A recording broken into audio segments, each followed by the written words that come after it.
Students, in the previous lecture we have studied the Dalton atomic theory। जब मैं Dalton atomic theory पढ़ा रही थी तो मैंने आपको कहा था कि इसके 6 पॉइंट्स हैं और जिनमें से कि 5 पॉइंट गलत हो गए थे तो उनको मॉडिफाई करने की ज़रूरत पड़ेगी। तो आज हम पढ़ेंगे modification of Dalton atomic theory. ठीक है, डाल्टन के कौन कौन से पॉइंट गलत हुए और उसको हमने किस तरह से ठीक किया, that is called modification of Dalton atomic theory.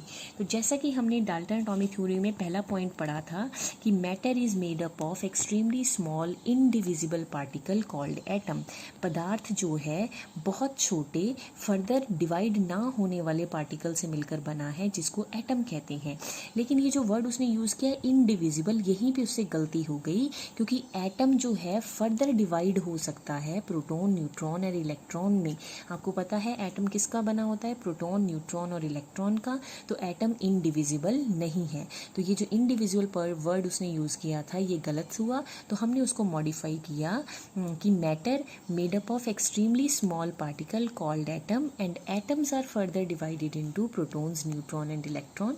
Atom indivisible नहीं है। ठीक है, तो ये फर्स्ट पॉइंट की मॉडिफिकेशन हो गई। सेकेंड पॉइंट उसने कहा था कि atoms of same element are similar in all respect, कि सेम एलिमेंट के एटम्स हर चीज़ में सिमिलर होते हैं, चाहे वो एटॉमिक मास हो, चाहे वो एटॉमिक नंबर हो, हर चीज़ में सिमिलर होते हैं। लेकिन ऐसा नहीं होता। किसके केस में वो फेल हो गया, एक्सेप्ट आइसोटोप्स। आइसोटोप्स के केस में ऐसा नहीं होता। आपको पता है आइसोटोप्स क्या होते हैं? Isotopes are atom of same element which have same atomic number but different mass number. Isotopes क्या होते हैं? सेम एलिमेंट के एटम, उनका अटोमिक नंबर तो सेम होता है। देखो 1H1, 1H2, 1H3, ये हाइड्रोजन के ही एटम्स हैं। ठीक है, इनका अटोमिक नंबर तीनों का सेम है 1, 1, 1, लेकिन इनका मास नंबर डिफरेंट है 1, 2, 3। तो ये क्या है? आइसोटोप। आइसोटोप क्या होते हैं? सेम एलिमेंट के एटम जिनका अटोमिक नंबर सेम हो। ये जो पैरों पे लिखा जाता है वो अटोमिक नंबर होता है, जो सिर पे लिखा जाता है वो मास नंबर होता है। तो इनका अटोमिक नंबर तो सेम है लेकिन मास नंबर डिफरेंट है।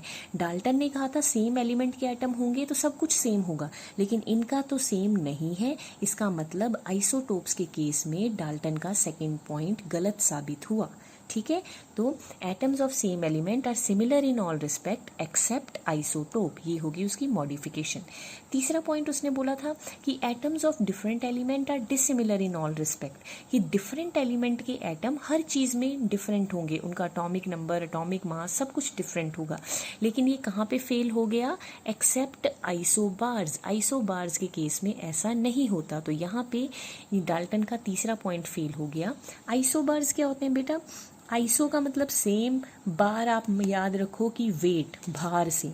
तो आइसोबार क्या होते हैं? Atoms of different element which have same mass number. Different element के एटम, देखो एक आर्गन है एक कैल्शियम है, दोनों अलग अलग हैं, इनका एटॉमिक नंबर डिफरेंट है, आर्गन का 18, कैल्शियम का 20। डाल्टन ने कहा था कि जो अलग अलग एटम होंगे उनका सब कुछ डिफरेंट होगा, लेकिन आइसोबार में जो उनका मास नंबर है वो सेम होता है। देखो आर्गन का भी 40, कैल्शियम का भी 40, ये डिफरेंट एटम्स, एलिमेंट के एटम्स हैं, तो इनका तो सब कुछ डिफरेंट होना चाहिए था, लेकिन इनका मास नंबर सेम हो गया। तो आइसो का मतलब सेम, बार का मतलब मास नंबर। तो डिफरेंट एलिमेंट के एटम्स जिनका मास नंबर सेम हो जाए उनको कहते हैं आइसोबार। डाल्टन ने कहा था कि डिफरेंट एलिमेंट का कुछ भी सेम नहीं होगा, लेकिन आइसोबार के केस में उनका भार सेम हो गया, जिससे डाल्टन की थ्योरी यहाँ पे फेल हो गई। तो तीसरे पॉइंट को हम मॉडिफाई करेंगे कि atoms of different element are dissimilar in all respect except, किसको छोड़ के? आइसोबार को छोड़ के, क्योंकि आइसोबार में ये पॉइंट फेल हो गया। चौथा पॉइंट उसने कहा था atom combine in fix ratio to form compound atom. हमें पता है कंपाउंड एटम जैसी तो कोई टर्म ही नहीं होती। एटम कंबाइन करके क्या बनाते हैं बेटा? Molecules. So atom combine in fix ratio to form molecules, not compound atom. Atom combine करके कंपाउंड एटम नहीं बनाते, एटम आपस में जुड़ के क्या बनाते हैं? मॉलिक्यूल्स। तो उसका चौथा पॉइंट भी फेल हो गया और चौथे पॉइंट को हमने इस तरह से मॉडिफाई किया कि atom combine in fix ratio to form molecule, not compound atoms. ठीक है, फिफ्थ पॉइंट डाल्टन ने कहा था कि atom is the smallest part of matter which can take part in a reaction reaction independently. ये point बिल्कुल सही था, यही पॉइंट उसका सही था कि एटम वो छोटे से छोटा पार्टिकल है मैटर का जो किसी रिएक्शन में इंडिपेंडेंटली पार्ट ले सकता है। तो ये पॉइंट उसका बिल्कुल सही था, तो इस पॉइंट में कोई भी मॉडिफिकेशन करने की ज़रूरत हमें नहीं पड़ी।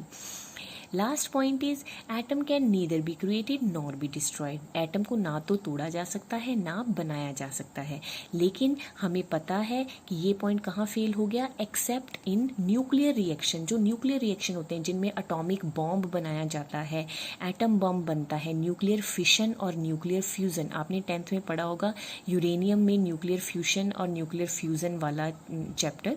तो उसमें न्यूक्लियर रिएक्शन में एटम को तोड़ भी सकते हैं और क्रिएट भी कर सकते हैं। तो atom can neither be created nor destroyed, ये पॉइंट कहाँ पे फेल हो गया, न्यूक्लियर रिएक्शन में। तो हमने इसको मॉडिफाई किया कि एक्सेप्ट इन न्यूक्लियर रिएक्शन। ठीक है, तो इस तरह से डाल्टन एटॉमिक थ्योरी की हमने मॉडिफिकेशन कर दी। उसके 5 पॉइंट जो गलत थे उनको हमने सही कर दिया। पहला पॉइंट था कि एटम इनडिविजिबल नहीं है।